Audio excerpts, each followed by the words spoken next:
Hey everyone, welcome back to Deadite Talk, the ultimate Ash vs. Dead rewatch podcast where we go back and review each episode individually and get some background details and pick out a lot of our favorite scenes and what we liked about the episode. This has been a huge blast doing this. We're getting very close to the finale of season 1. And yeah, it's just been a really good time. I do apologize in advance about this episode. I am extremely tired. I just got a new puppy, so I haven't had much sleep. And, you know, I was kind of distracted watching the episode a little bit, having to go and see my puppy and see what he was up to and coming back and then, you know, watching the episode a bit more, then leaving some notes on each scene. So I do apologize for this podcast a little bit all over the place. It's just, yeah, you know, it's kind of unavoidable. I've got a lot going on right now. But yeah, it was fun watching this episode. I really enjoyed it. So let's jump into episode 9, Bound in Flesh. This aired on December 26, 2015. This would have been fucking awesome to watch on Boxing Day. Like, imagine having Christmas Day, then waking up the next day and you've got a new episode of Ash vs. Evil Dead. Like, what a vibe that would have been. I wish I was a part of that. The director, again, is Tony Tilsey, who directed the previous episode. It does seem like they do episodes by a director. I don't know if they, like, shoot a whole hour-long episode or something and then they split it down the middle. I don't know how they do this, but it has been a recurring theme throughout the season where it has been a director doing 2 episodes each, which I think is pretty cool. This is written by Rob Wright. This is his only episode that he has written in this entire show throughout all the seasons. This is his only episode. I didn't really notice any notable credits. He did write an episode of Supergirl as well.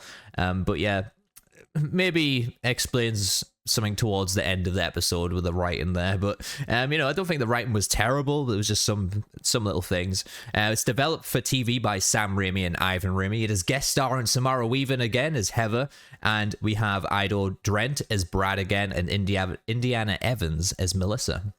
So for the synopsis of this episode, Ash finds himself in a battle with his greatest foe, and Kelly and Pablo must make a decision on who to trust. All right, let's jump into episode 9. This is going to be a fun ride. The episode opens up with Pablo and Kelly standing by Amanda's impaled body in the cabin. The door shuts behind them. They hear sounds of Ash fighting someone and see 2 of him trying to kill each other, shooting in the air to make them stop. The younger duo are confused to which Ash is theirs, and they wave their guns from one to the other while each Ash tries to convince them that he's the real one, until one of them just says to shoot them both so that way he won't have to deal with fighting evil forces. And Pablo and Kelly shoot the other one, who turns out to be the evil Ash. I love the slow open for this scene, by the way, where it's just the camera's slowly coming towards Amanda's corpse impaled, which I thought was a nice shot. The back and forth between both of the Ashes and they're trying to figure out which one's the Ash was just hilarious as well. You know, with the subtle racism and things like that, and you know, Ash trying to remember stuff about Pablo and Kelly. I just thought it was a fun scene. I imagine it took a long time to shoot.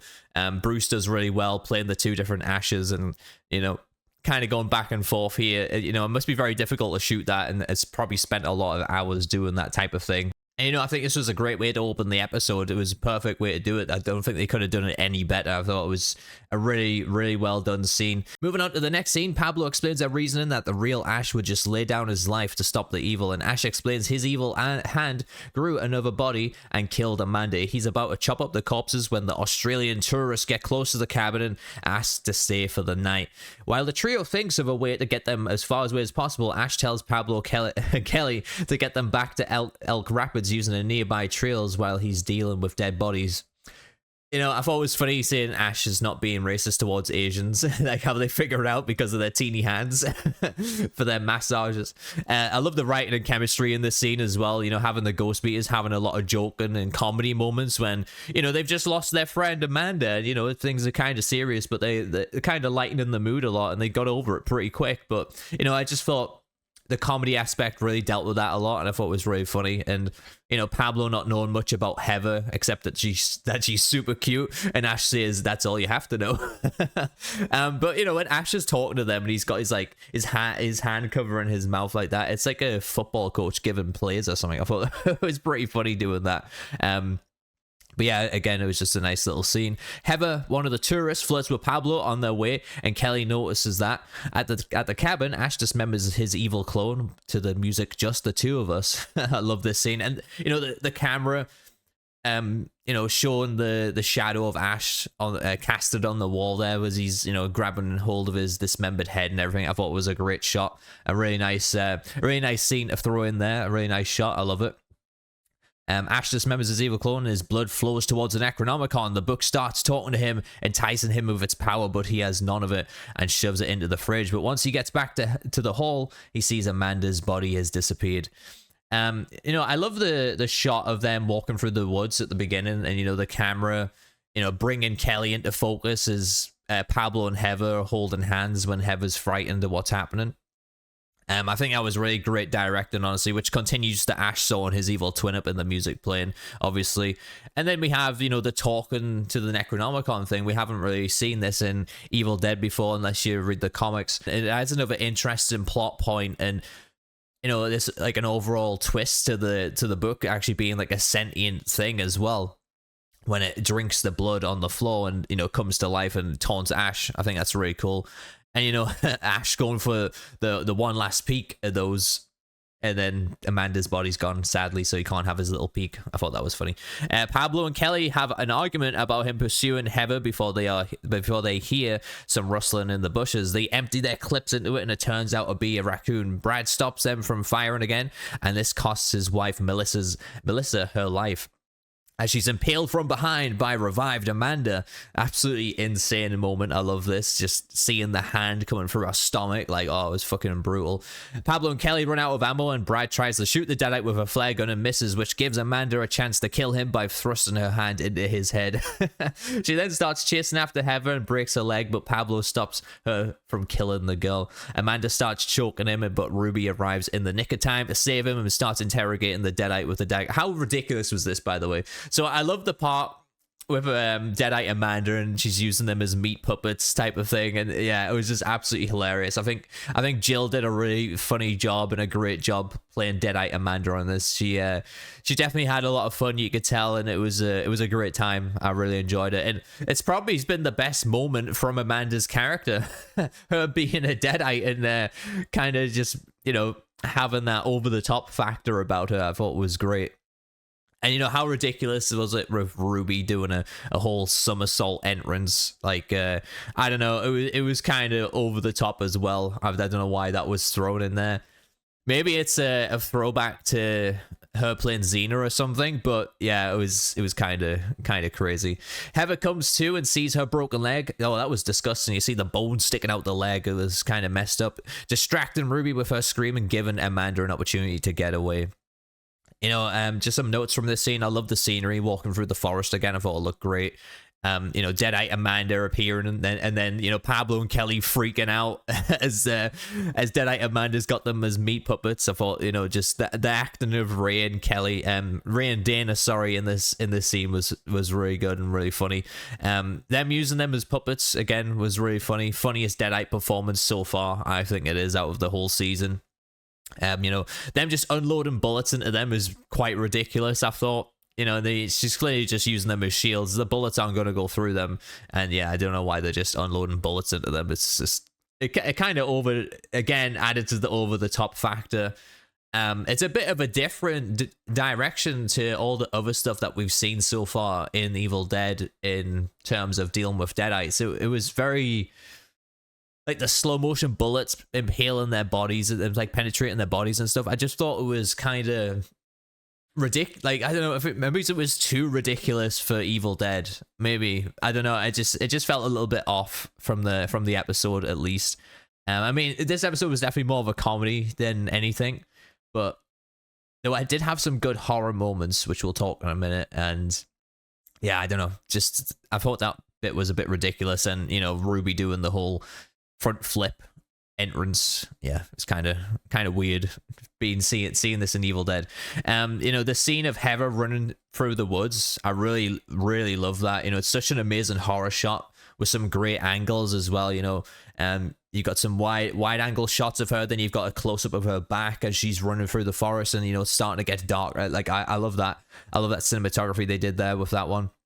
The makeup of Deadite Amanda was great as well. The design of her, she's kind of creepy. She reminds me a lot of, like, I forget his name, like the bad guy from The Mask, like the way the cheekbones are and stuff, and the way she has the comedy and things, it's a lot like that as well, which I thought was which I thought was actually really cool. And maybe it could have been a drawn factor for the character to have that. But yeah, it's just the way she was acting was really well done. I thought the voice was kind of weird though. Maybe this was just a part of a post editing decision. Obviously, it's nothing to do with the actor, but the way they do the voice change and everything. But she swapped between being normal Amanda and then she goes to being like a full Deadite, like, so it's like the full Deadite voice, and then it's Amanda's voice with a slight hint of Deadite in there. It's very strange. It's very strange having that. It wasn't just the full Deadite voice all the time. But maybe it's something to indicate that she's like, maybe even though she's dead, she's slowly. Maybe he's getting taken over. I don't know. It was just it was a strange decision to have the two different voices there, I thought. But yeah, Lucy Lawless just dominates this scene as well. Her presence and acting is just so good. I don't know. Just when she's on the camera there, you just feel like she dominates the whole season. I don't know what it is about her, but she just has that. She has that confidence about her, and the way she acts each scene out, and the faces she pulls, all the characteristics she has, I think it's just a great time every time she's in a scene. And I'm a bit confused about the dialogue that she gives with Amanda, where she says our time has not yet come. I don't really recall. I mean, Deadite Amanda runs away. I can't even remember her coming back in the next episode. Maybe she does. I think she does. Oh, yeah, I remember she does come back in the next episode. Yeah, I remember that now. But yeah, there's nothing really that happens between them both when Ruby says our time has not yet come, to be together. So yeah, I don't know. It was a bit of a weird line. I didn't know what to make of it. I don't know why Pablo runs towards her as well. So when Pablo stops her from attacking Heather, and he steps in, and I don't know why Pablo does this, but obviously she throws Heather away. So Heather's kind of safe and away from her now. Amanda's away from her.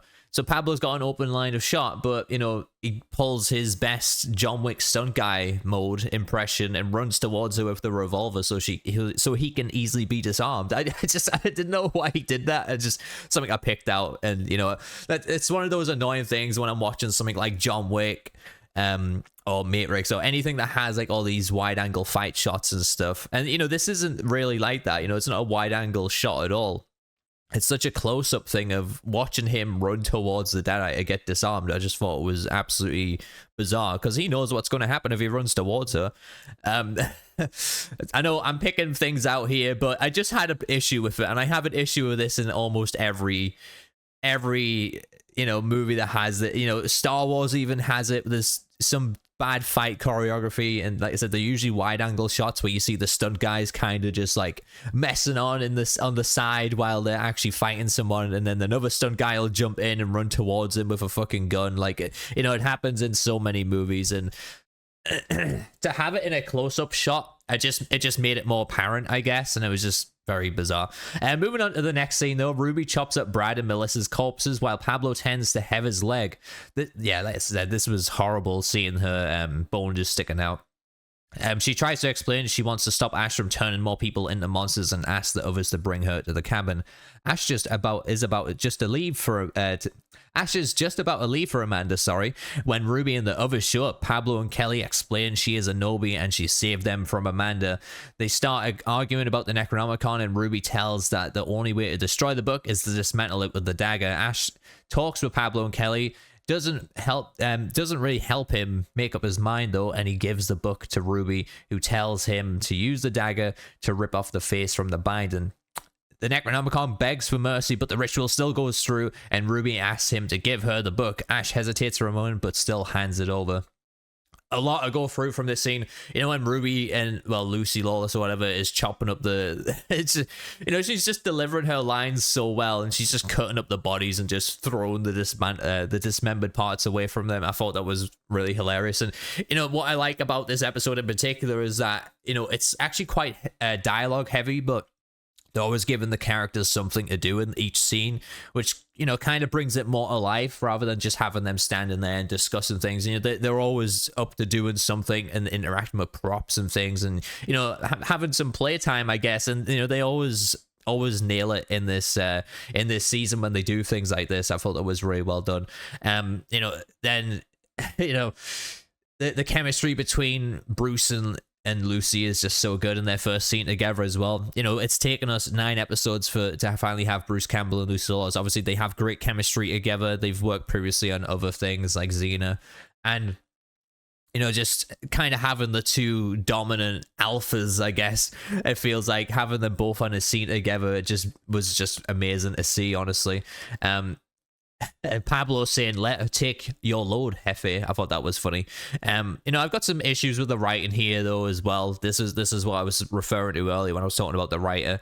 You know, how Ash is just so easily convinced by Pablo, and then Kelly was reluctant to actually listen to Ruby and says, you know, I don't think she smells that nice, or and things like saying, you know, if something's too good to be true, it probably is. Like she's telling her experiences with Ash and trying to convince him not to listen to her, but then all of a sudden when they're in the cabin and they're doing the ritual, you know, Kelly is agreeing to say, okay, give her the book. I don't know, I thought it would have been better to see Kelly stand more on her own 2 feet here and try and step in and stop this from happening. And again, it's just a bit weird that Ash was even going to give her it in the first place, which, you know, we'll talk about after the next scene. And I didn't know if this ritual actually made any sense, because in the previous scene they were talking about how, oh, was it the previous scene? Yeah, so the previous scene before they're in the cabin, they were actually talking about, oh, let's dismantle the Necronomicon. And, you know, for me, dismantling it with a dagger or whatever, I don't think in that scene they actually say we just need to cut the face of it off. If they said dismantle it, which, you know, and destroy it, which would be, you know, cutting all the pages out with the dagger and things like that. I thought that was what was going to happen, but instead we're having this weird ritual that was clearly the passing of, I suppose, a possession or as a property. The owner, I guess, the person who has the rights to use the Necronomicon is Ash, because he has it. So it's kind of bound to him. And again, it kind of develops the lore a little bit more with the Necronomicon, that where it's bound to a particular person that's unearthed it, and they have to pass that ownership or rights of ownership or whatever to the next person. So if Ash did bury the Necronomicon, nobody else would really be able to use it, because I suppose it's transferred to him. That's why Ruby needed him to pass it over to her. Maybe that was it, or it might work differently because Ruby's a dark one. I don't know. But yeah, again, it just it leave some room for interpretation there of what you want to believe about the Necronomicon. And, you know, with it talking as well, like I said, it kind of built a lot more story around the book, and I really enjoyed that part. I just thought the ritual just kind of made no sense to me, but yeah. So moving on to the next scene, Ruby starts chanting in Sumerian. I'd actually be interested to hear like what she was actually saying, because apparently in the DVD commentary she was saying some naughty words, so I would have to try and figure that out. I would love to figure it out. And the severed face rises from the ground. Attracted to Pablo's amulet, it attaches itself to Pablo's face, and Ash tells Ruby to stop. Fighting with her over the Necronomicon, she knocks him away and says that she wrote the book, revealing herself as a Dark One. And that's the end of the episode. That was actually insane as an ending. I love that. A great final scene for a cliffhanger as well. You know, with the cabin becoming sort of possessed and all the noises coming from the walls as well, and a lot of quick camera shots of what's happening around. I thought that was really fun. I don't know why Ash was not stopping the ritual, honestly. Like, with all the shit going on that we've just mentioned there, with all this possession and evil, Ash should have known by now, like, oh shit, no, this isn't right. Like, there should have been something, you know, if he carries the flame of the jefe inside of him, you'd think he would kind of get a gut feeling or something to tell him, no, we need to stop this. And then he should have known something was bad going down with the fucking face floating towards Pablo and all the evil shit going on. I just thought it was, I suppose we'll suspend some disbelief, but yeah, I just, you know, that's kind of the bit of the writing I was having issues with as well. Like, we've just dumbed down Ash once again after everything he's just been through in this entire season of, you know, learning what was really going on inside of him when he had the hallucination and everything, what he should do with the Necronomicon, and he should have just went with that. And he just went through all this experience, and finally, he doesn't want to lose people. Like, he has such a good character development throughout this whole season, and then they just dumbed him down to like Ash from the first episode again. It was just kind of bizarre. And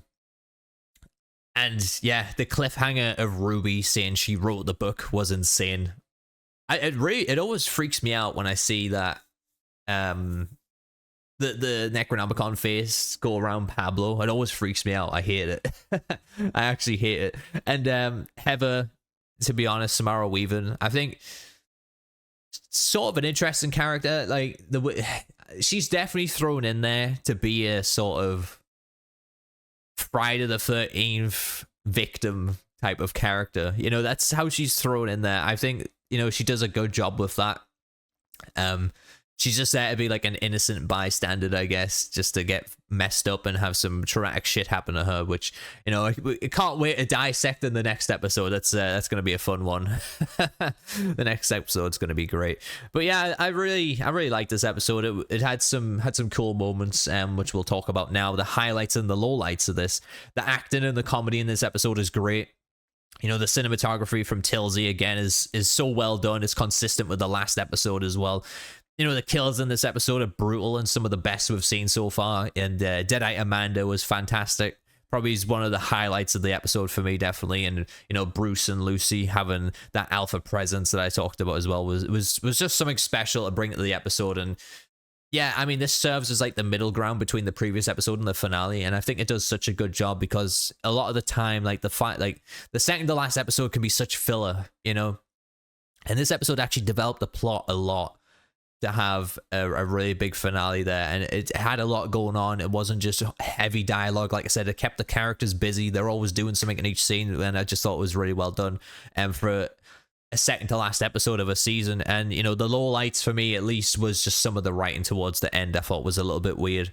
But yeah, overall I thought it was a good episode. I'll give you more of an in-depth review at the end and what I have to say about it. So, interesting things of note.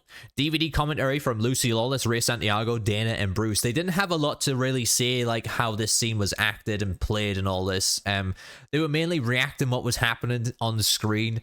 But there was a few things that Bruce did say, and Lucy and Ray said as well. So Bruce says it's so easy to have a doppelganger on a scene now.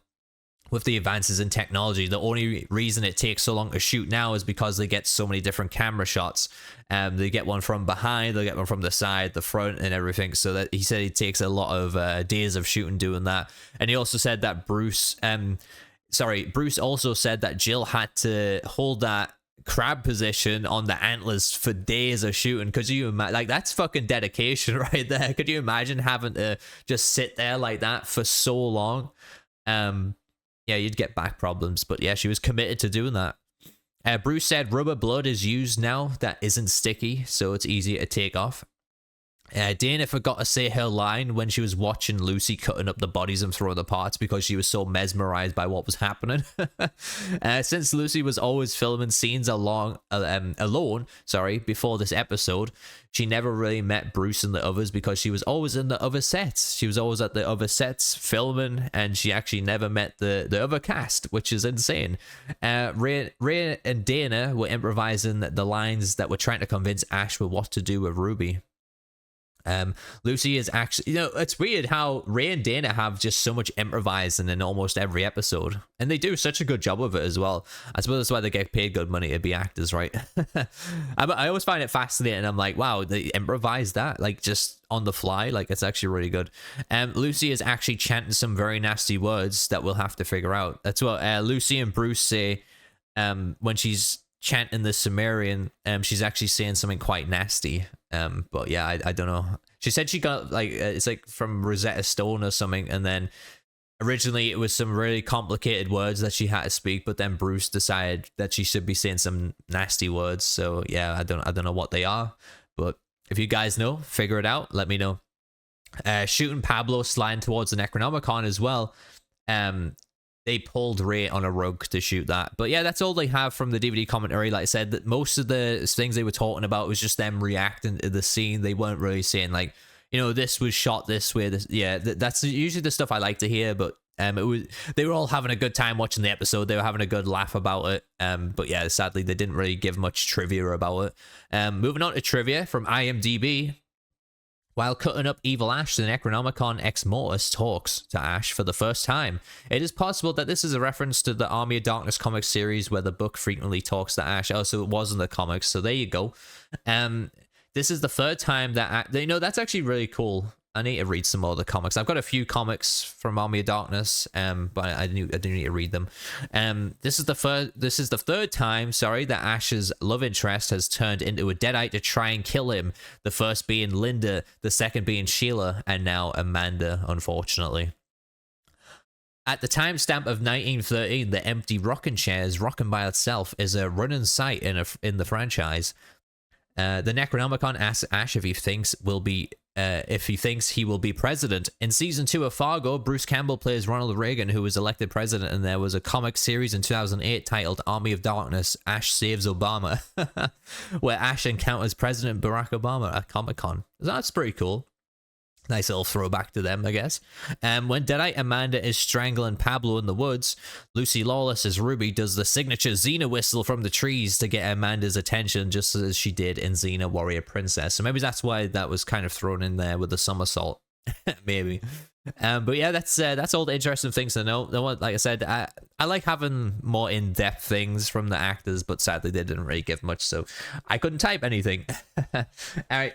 Let's move on to your guys' thoughts. I appreciate you guys taking the time, as always, to leave your reviews. Again, obviously, some people probably, forgot. I was late posting the community post this weekend, obviously, because, I've been busy getting my house prepared to get my puppy. I got my puppy yesterday. It's been chaos all weekend, and, I didn't really get much sleep last night because I had to spend the night downstairs and looking after the dogs. So that was fun. But moving on to your thoughts, like I said, I appreciate you guys leaving all your thoughts, and if you want to get involved for the finale of this, you just leave your thoughts down below for the next episode, or leave them on my community post, and I usually put it on Friday, Saturday. Look out for that. But try and get your thoughts in before Sunday night next week, because I always shoot this on Monday morning as early as possible. I'm a bit later today, obviously, but it just helps me out, and I get things done a little bit quicker if you do do that. I don't have to go in and add them afterwards. But let's move on to your thoughts anyways. So this is from Sporter. We missed Sporter last week. Unfortunately, he was away, so he couldn't give me his thoughts on the last episode, but I'm intrigued to know what he has to say on this one.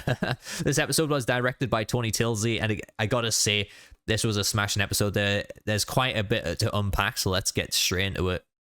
First off, major props to Tilsey for his direction and cinematography this episode. What I loved about this direction the most was that he brilliantly executed the use of missing scene. I don't know what that is. Missing scene. You'll know what that is more than me. I have no idea. Throughout this episode, not to say the other directors didn't, but I thought he understood the use of it the most. First element of I'm gonna say Misen scene. I'm gonna sound like a fucking idiot, aren't I? I'm gonna say MES. Mez. I'm going to say Mez. Is the set itself. Nothing less than exceptional for this, of course, as we are bathed in nostalgia with the cabin set piece and even the woods. Second element being the lighting was beautifully done too. For example, the low angle shots of Ash's silhouette on the wall of the cabin with a dynamic use of lighting and the shadows was a chef's kiss and easily my favorite shot of the episode. Yeah, I love that as well. The shadows being cast on the wall with Ash cutting his twin up, I guess, his evil twin. I thought it was just something that stood out as well. Additionally, the lighting within the woods was also executed nicely, illustrating the mystery and uncertainty of the environment that the characters find themselves in. The final element I'd like to touch on is the props. This episode felt like it was best use of props for me, honestly, as they were placed very well. For instance, the woods.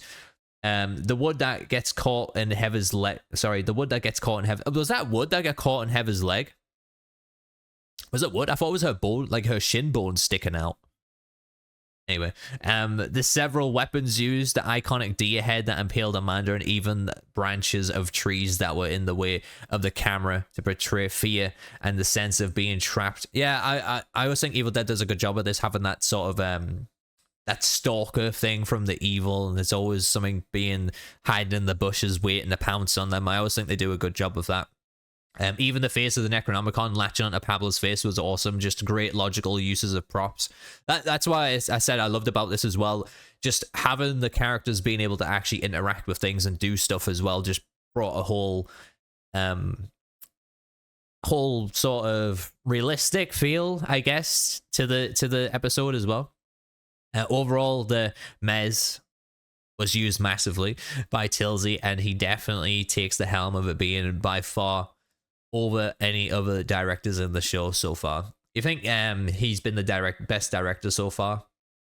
Oh, I like the MJ. I thought MJ was a good director. They had some really cool, unique shots that they used during the dinner scene fight in particular in episode 2. I can't remember who directed the Western Moose one.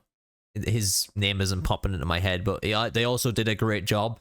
Who did the Western Moose episode? But I think with Tilsey having the burden, I guess, is it a burden really, or having the don't know what the right word is, but having the chance to use the cabin in his episodes. And I think, the opportunity, I guess, is the right one. Having the opportunity to have the cabin in his episodes and, be so creative with that as well. I think that's why he definitely probably stands out a lot more than other directors, because they were shot in all these unfamiliar territories as well that we're not used to from Evil Dead. So when Tilsey has the opportunity to direct at the cabin, and inside the cabin and in the woods and everything, I think he does a good job of that. And he elevates it a lot more. He elevates it a lot more than I think. I would have liked to have seen MJ have a crack at this. Obviously, MJ wrote the last episode, but I would have loved to have seen them have a crack at this and directing these episodes. Not that these are bad, but I would love to see their vision and how they would have done it, which is always interesting. But yeah, either way, this director does a great job with this. The next point I want to touch on is how goddamn badass the kills were in this episode. The absolute best kill in the entire show so far for me is in this episode with Deadite Amanda, when she killed the husband and wife. That was Brad and Melissa, I believe. Then she said you don't remember their names and that you don't really care, but yeah. Was awesome. She plunges both her fists through the back of their heads and using them as puppets to mess with Pablo and Kelly. Whoever came up with this kill idea needs a raise, because it's seriously the most Deadite thing I believe we have seen so far. Like I said, I thought it was the funniest Deadite kill so far in this season. It was definitely one of my favorites as well, and I thought Jill playing Deadite Amanda did a great job. Bringing more comedy and life to the Deadites is something that we need more of, and this show has done wonders for that. So damn good. Yeah, I love it. I think even Mr. Roper was a really funny Deadite as well. He was a good one. When he was getting killed in the car. Vivian was a little bit funny as well in the first episode. But yeah, I thought Amanda so far has by far been the best Deadite. There were some great character moments in this episode. The first I'd like to mention is with Ash, Kelly, and Pablo. It's cool to see how far they have come as a trio, and even Kelly in particular has taken a lot of wisdom and knowledge from Ash. Ash telling her that living in the past can hurt the future links with her very well, as it seems like she was still fixated on her past life that's behind her now. Yeah, I think she is still kind of holding on to a dead, like what happened to our parents and stuff. She's a lot more logical and realistic in comparison to before. Like the Books from Beyond episode, for example, her talking to Pablo about coming to terms with the fact that life expectancy in this time of horror and pain can be very short for anyone was a great moment for her.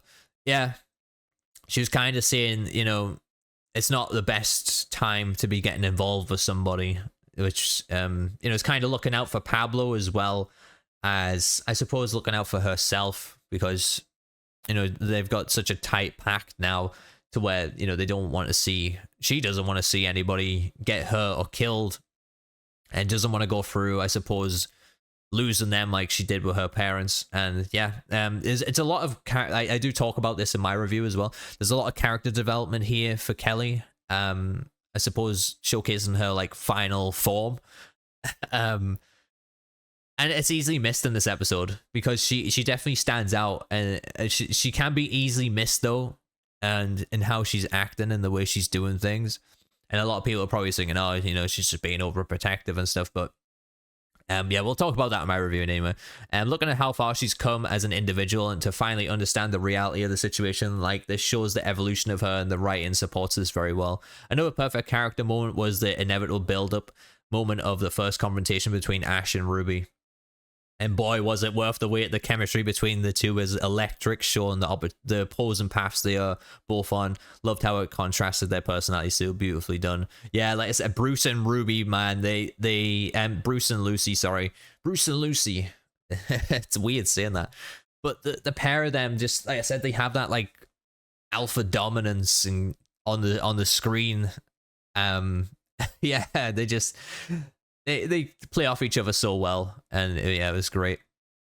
It's very weird listening to Lucy Lawless on the DVD commentary, because I thought she was putting on like an Australian or New Zealand accent, and I just got surprised when she was talking like that, because I've only ever really heard her in this, and I've seen her in a few other things, but she's always talking American, and yeah, it was weird. I thought she was literally doing an impression of someone from New Zealand, but yeah, I guess that's her accent, and it's very bizarre.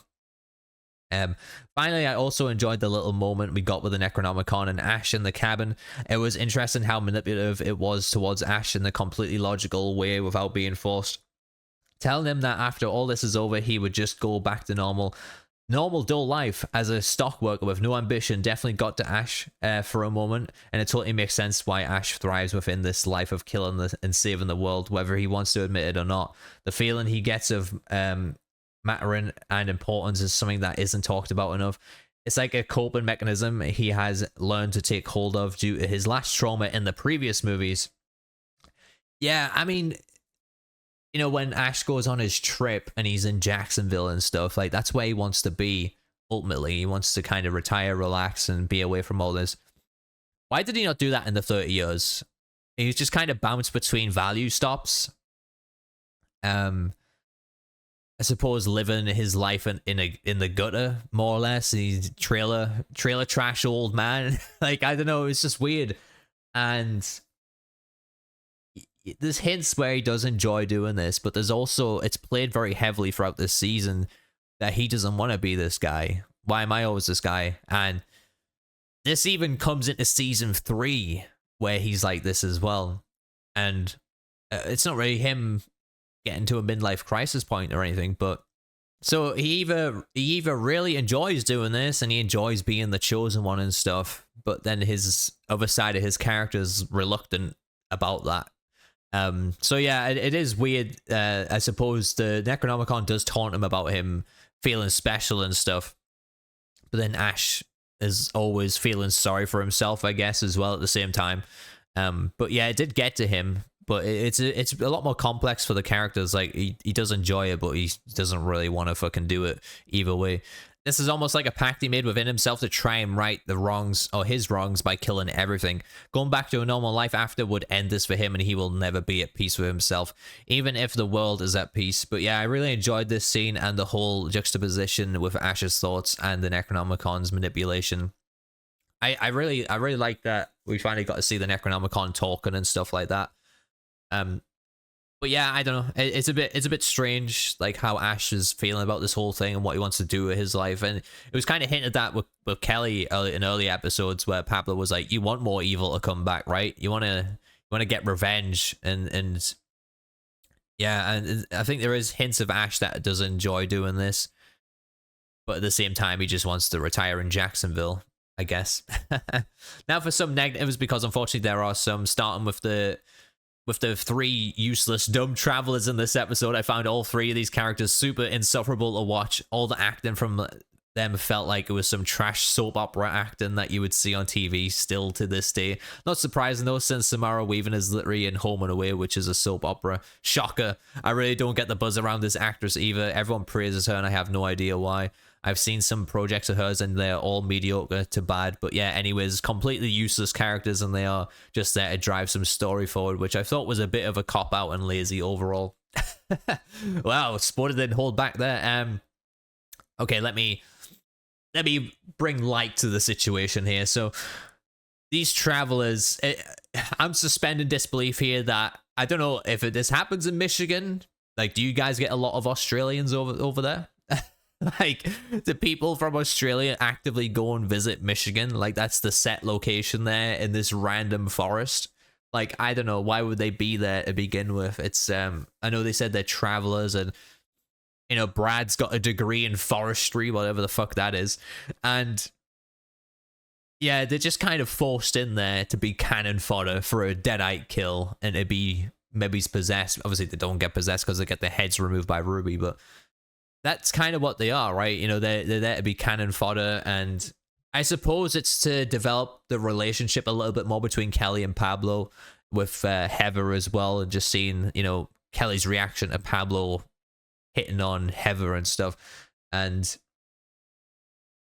yeah, I mean, I didn't really like the actor who played Brad and Melissa. Samara Weaving, though, I think she does.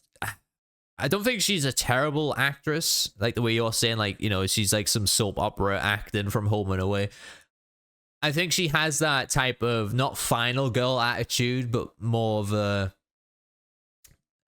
like, a Friday the 13th girl, like, victim of Friday the 13th. Like, I just feel like she's kind of good in playing the victim role in this.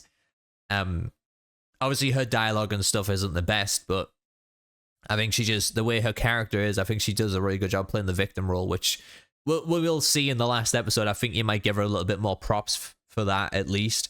And it doesn't hurt that she's cute, as Pablo says.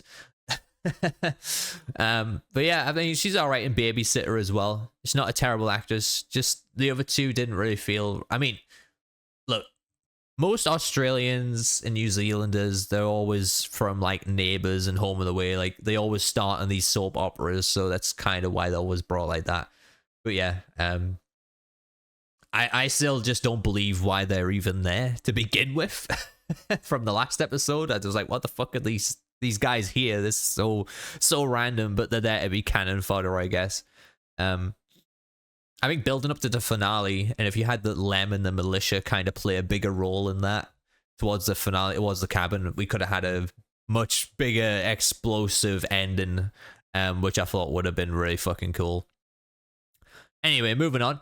Then we have this absolutely hilarious leap from Ruby out of the tree that honestly makes me laugh every time I see it. While funny, I thought it was just jarring as hell. It felt like I was watching a Jackie Chan film for a second. It's got to be like an Easter egg and a throwback to Xena. It has to be. It's so over the top for Evil Dead. Also, I have so many questions as to how the hell she got up there. How long was she up there and why? Why is the question here that I could potentially answer, because Brad, when he tries to shoot Amanda, fires a flare, and obviously Ruby's going to see the flare and she's going to be there at least. So that's a way to have the character in that location at least. Not that she's just randomly in the forest looking around. I suppose she's obviously seen the flare and was alerted to that location. But yeah, it was very, very bizarre. We do have to suspend some disbelief, Sporter says. However, I'm really not sure if I can for that. It was so out of place and also felt like a cop-out just to save Pablo and inject Ruby into the story once again. But I could have missed... I mean, I don't know what was more ridiculous, her leap or Pablo running towards Deadite Amanda like a John Wick stunt guy. Like, it was bizarre. I could have missed something from the last episode as I missed out on that one, where it explains all of this. Regardless, I thought it was weird. Nah, nothing happened in the last episode that would explain all of this. I mean, it explains about the campers and stuff, the traveling people, but yeah, there's not a lot with Pablo. And to be honest, Pablo, was Ruby even in the last episode? I don't think she was. No, Ruby wasn't even in the last episode. And Pablo and Kelly were not even like with Ash in the last episode, really. It was mainly just Ash and Amanda's episode, that one. To end on a high, of course, I can't forget the brilliant use of Just the Two of Us by Grover Washington Jr. and the Bill Withers. The music supervision team really couldn't have picked a better track to go with Ash sawing his guts out of his clone. By far the best use of music in the show for me. It felt like such an Evil Dead moment with this song. Yeah. It's because it's like, I suppose, sort of a romantic type of song, and then they're using it to do it in like such a gory scene. And when you've kind of got a bit of chocolate there and peanut butter and mixing it together, it goes really well. You know, that I think that's how it works here, because they're just from two different types of scenes or what they would work for, and they just put them together and it oddly works, right? Especially, however, when I connected this little possible reference together. No idea if this was intended or not, but the lyrics "building castles in the sky, just the two of us, you and I," to me screamed as a reference to Army of Darkness. The fact that Ash is literally cutting up his clone of himself, which he ironically fights a clone in Army of Darkness with his words "building castles in the sky." Yeah. With the words "building castles in the sky" was a fun Easter egg to me. I can just picture evil Ash in his castle in the sky looking down in sheer disappointment that Ash isn't dead yet. Yeah, it's a good way to interpret it, that it really is. Is the twin of Ash in this supposed to be the same as evil Ash from Army of Darkness, though? Is it supposed to be like, I suppose, the same spirit? I don't know. It would be hilarious if it was. And I would have loved to have known that, like a little bit of background detail. But you know, I suppose there's always a good thing about this TV show is that it leaves a lot of room for interpretation, and you know, we don't have to be spoon fed everything, at least, so we can always think outside the box ourselves about how things could fit together and piece together. Whether or not this is actually intended, I thought it was superb for the fans of the movies to possibly ponder about. Bravo. Overall, this was a fantastic episode. While it certainly was not perfect, the good exceedingly outweighs the bad in this episode, even though the bad was quite stinky to me, at least. Furthermore, it is definitely up there as one of the best episodes so far, again, for this show to continue to reinstate our love in this franchise, even if it's a bit all over the place at times. Cannot wait to join you all for the jam-packed discussion of the finale next week. Oh yeah, it's going to be a fun ride. Have enjoyed every minute of this so far with y'all. And Sporter gives this episode 2.5 chainsaws. Big rating for this episode.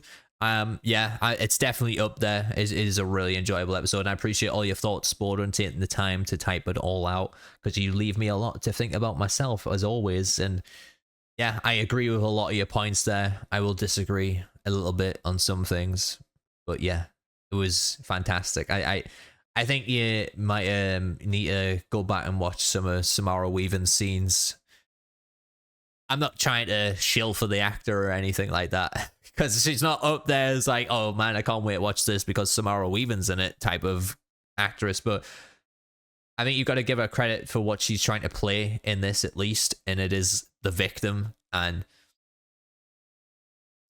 the way just the whole forest scene with her when she's running from a Deadite Amanda and stuff is so well played and well done. I know she's just running, but the way she's running, looking back, she's got a really, like, I don't know, a really terrified scream that she does as well. That just plays so well for being a victim in a slasher type of movie. It would be, but yeah. Other than that, I agree. All right, let's move on to Swash's thoughts. Another banger right from the get-go. We're in for a ride as it picks up from the events of previous episodes after the aftermath of Ash versus Evil Ash fight. But both Ashes trying to convince Kelly and Pablo which one to kill was funny. I love how they both know Ash well enough by this point to know which one was really him. And when he said just shoot them both because they would get them both and then he could just be done with everything. Yeah, it was very, very Ash. I just love the whole back and forth and the little quips they were throwing in there. It always gets a good laugh at me. The special effects and camera work were top notch during the scene where Ash is dismembering his evil clone and was super gory.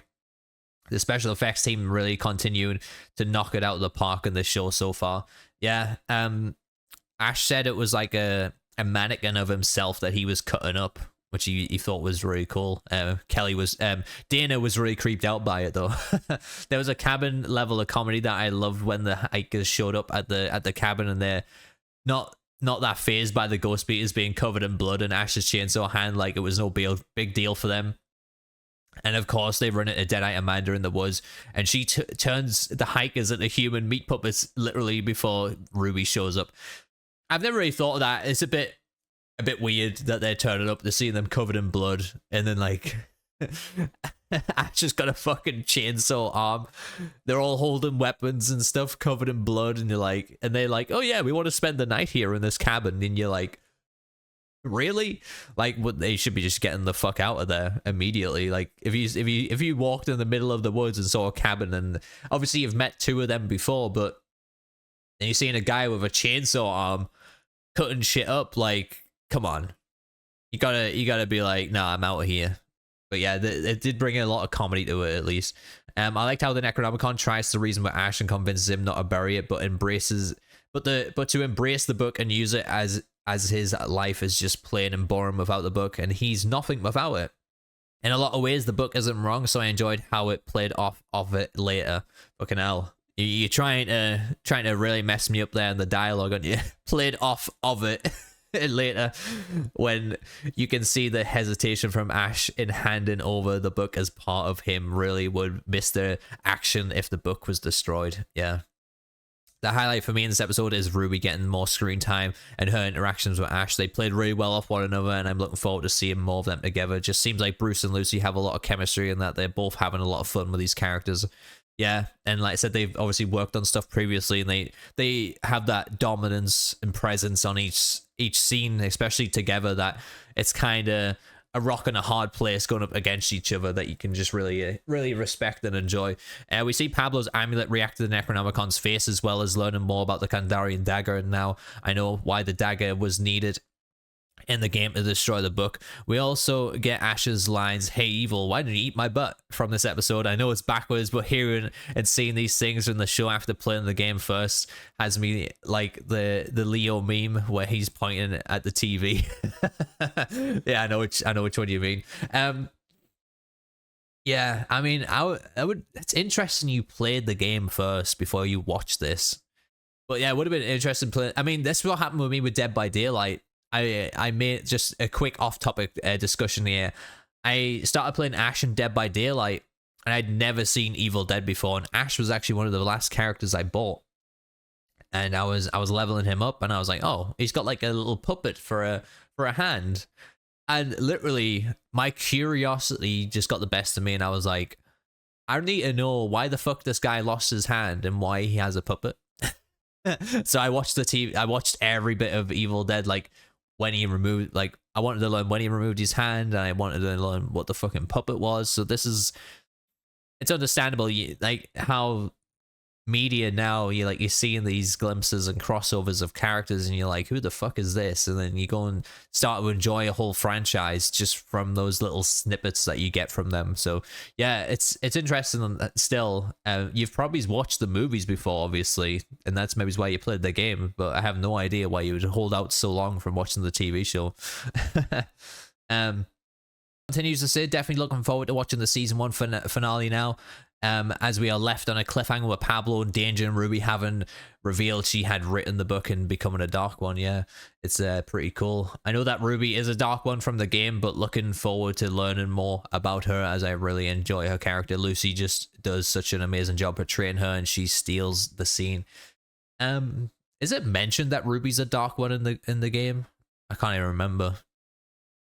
Although, yeah, maybe it's descriptive of it in her ability that she can't get possessed, or she has like the high possession threshold because it says she's a Dark One herself or something.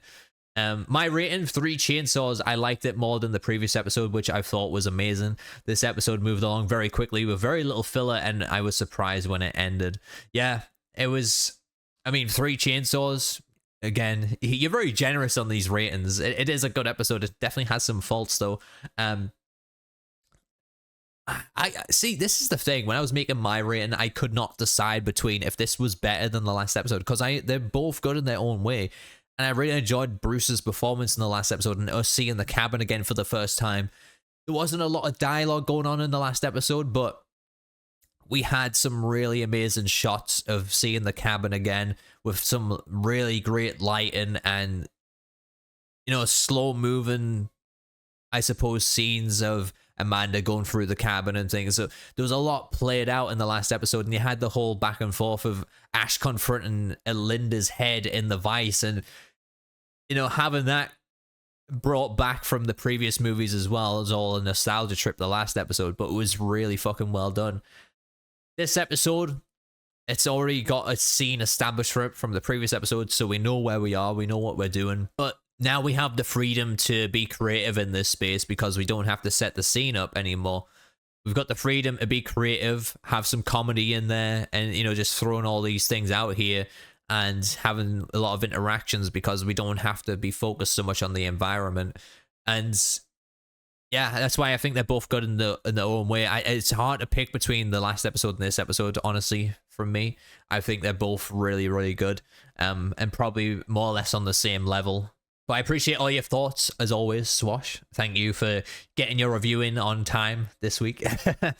Christy, the beginning of Pablo, Kelly, and the two Ashes reminds me of the judgment of Solomon, with Ash was being selfish instead of selfish. The use of just the two of us while Ash is cutting the evil Ash is hilariously perfect. The episode seemed to fly by, but it did seem to go quick this episode, honestly. I thought it was just because it was so engaging, and with the comedy factor, it kept you intrigued, and then it just ends. It's insane. The episode seemed to fly by, but we got the Necronomicon on Pablo's face and knowledge that Ruby wrote the book. A cliffhanger on what happened to Deadite Amanda. One short, a game quote as well. I'm not much of a writer or reviewer, so I'll leave the in-depth analysis to Swash and Sporter. 2.5 plus question mark chainsaws. Yeah, 2.5, 3. It's a great episode. I appreciate your thoughts, Chris, as well. I seen you've been leaving all your thoughts on all the previous episodes as well. I appreciate that. Yeah, I mean, I'm not much of a writer or a reviewer. There is things I definitely enjoy though, and I will try and put them down in words that are at least interesting to listen to. I'm not going to, like, it gets boring when I'm just sitting here and I'm like, oh yeah, this was a great scene. Oh yeah, this was fantastic. But I like to try and bring my reason to it as well, and, you know, try and pick things out what actually makes the scene great. I'm not the best at it, but, you know, I just think it would be boring if I was just here being Mr. Positive all the time and being, yeah, this was fucking great. This was great. This was great. You get a web. You get a web. You get a web. But anyways, let's move on to my overall thoughts. You know, I love this episode, how it serves the middle ground of the previous and next episode. Love the cinematography in this one. Some really cool shots throughout the entire episode. One of my favorites was Heather running through the woods and it getting darker and darker as she's running. I think it looked great. The comedy and acting was on point with this episode again as well. The characters always having something to do when this episode is actually quite dialogue heavy. The Deadite Amanda was just amazing. Seeing Kelly's character arc come to life in this episode, showcasing her experience and knowledge she's learned from being with Ash, is easily missed in this episode, and now we're seeing the final form of her character and what she has to offer. The only downside is at the ending to me, with Ash becoming a dummy again after all he's learned. He shouldn't trust Ruby. It was great to see an episode drive the plot forward a lot more for once with how much happened in it. I mean, break it down real quick, what we learned in this episode, or what we're starting to learn. We're learning more about the dagger, the Necronomicons being brought to life a lot more, obviously, and metaphorically and physically, I guess.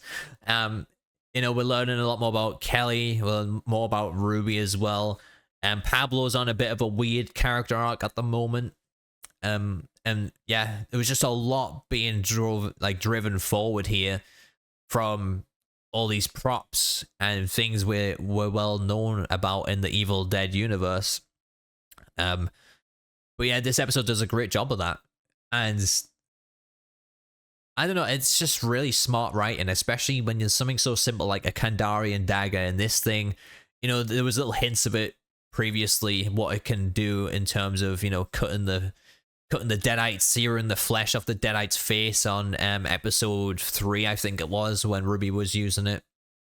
And then we've seen it cut the face off the Necronomicon. Like, this thing can, it's obviously carved from human bone and stuff, and we've had all these hints about it for such a long time, and now we're finally seeing it in action and what it can do. I just think it's a great thing. And then obviously the Necronomicon talk, and it's just everything started to come to life a lot more. And yeah, and like I said, it's actually quite a heavy dialogue episode, but because the characters are using props and playing each scene so well that we forget that we're actually listening to them because we're focused on what they're doing as well. So yeah, it's a great episode, and you know, I give this one 2.5 chainsaws. Yeah, definitely. My favorite scene out of this episode, I did have a few. I had the one with Heather in the woods. I had when Ash was cutting up his doppelganger. And my favorite scene is this one, which is Ruby and Ash meeting for the first time. I just love the characters' dynamics here and their chemistry and how they're playing off each other. It's definitely my favorite scene, and it was a tough one to pick because the other ones were great, but again, just seeing, you can't top having Bruce and Lucy Lawless in the same scene together. I thought they were great. And so yeah, that is the end of episode 9 of Deadite Talk. I appreciate you guys hanging out and listening to all the reviews and stuff and what I've had to say about the episode, and I'm always intrigued what you guys have to say as well. I appreciate you guys taking the time out of your busy lives to leave me a review, which I really enjoy reading, honestly. The reason I enjoy reading the reviews so much is, like I said, it always gives me a new perspective on the episode, and I like see things in a different way, and I'm like, oh yeah, maybe I can enjoy that. And I hope I do the same thing for you guys as well when I'm trying to maybe shine some light on some of the negative things that you guys do pick out and try and make sense of something. But you know, going together throughout all this season so far, I think we've done a really good job in, you know, trying to clarify some things for each other as well. But yeah, before we end this episode, we need to do the Ash blood splatter count is 1 from this episode. Ash finally got some blood on him. The overall blood splatter count from the entire season so far is at 5. Deadite kill count so far. And now I was like, oh, there's actually more Deadite kills in this one because there's so much death going on. There was actually only 1 Deadite kill. So we're at 20 at the moment. Overall count is 20 from the entire season. Pablo and Kelly kill Evil Ash. So there you go. That's the only Deadite that was killed in this episode. And the next episode is the episode 10, the finale, the dark one. I can't wait for that. It's gonna be a fun ride, and yeah, I'm preparing myself for it. I'm preparing myself. But I appreciate all the support you guys have been giving me throughout this entire podcast. I really do enjoy doing this. It's something fun and something different to do to my usual shitty streams, because you know I'm a shit streamer. And get a bit more creative with this as well with my editing and stuff, and I'm sure you guys will enjoy watching it and how I break things down, at least. And if you do enjoy watching it, be sure to leave a like, hit the subscribe button to support the podcast as well. If you want to go that step further, you can become a member. I have merch as well. You can leave a super thanks down below. All donations and stuff towards the channel go a long way for me, so I really do appreciate you guys doing that. And yeah, thank you guys so much for taking time out your day to listen and watch this. I hope you enjoyed it. And I've been Pixels, my awesome viewers. I'll catch you guys in the next one.